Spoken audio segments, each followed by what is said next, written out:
We all come in different shapes, and so does the rest of the world too. Wherever we have a line that defines a form, we have a shape. They are the boundaries to our world, and they give structure to our view. They can be simple or complex arrays. They may be organic forms found in nature, or shapes designed and built by humans. The use of shape in art is very important. It can be used to draw the eye and the attention of the viewer, or shapes can separate and act as boundaries in your work, providing deeper meaning as well as visual impact. Let's knock this idea into shape. This is Think 4.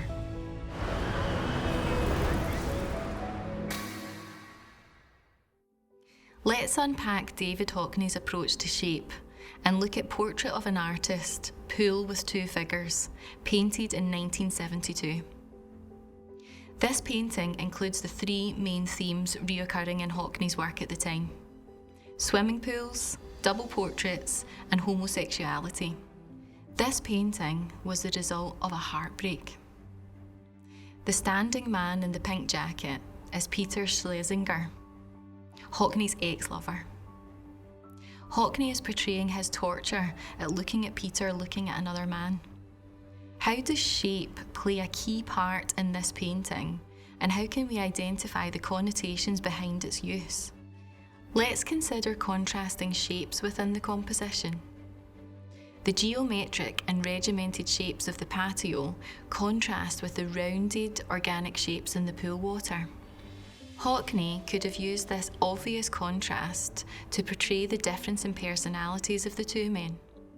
Peter, standing out of the pool, could be portrayed here as more controlled and holding back in a regimented way, much like the patio.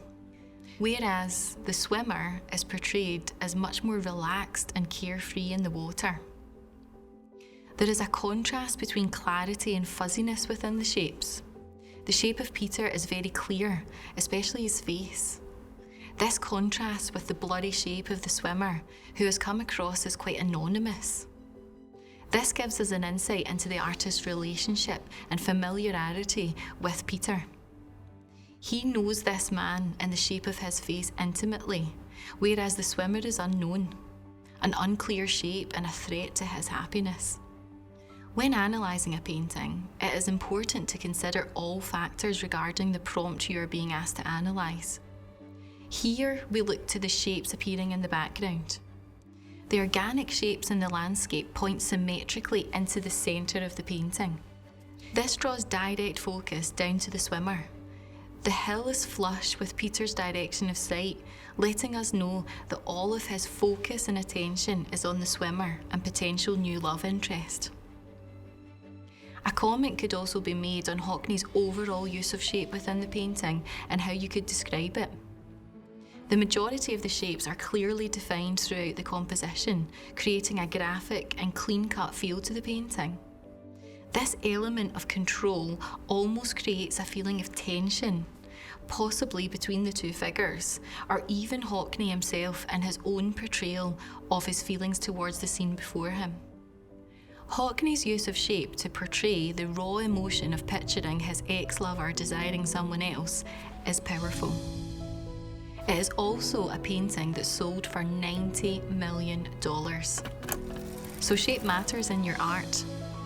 Be receptive to it. Notice it around you and what it does to your perception of a scene.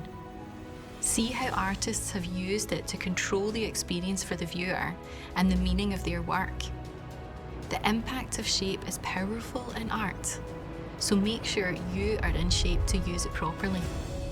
This was Think 4. Thanks for watching.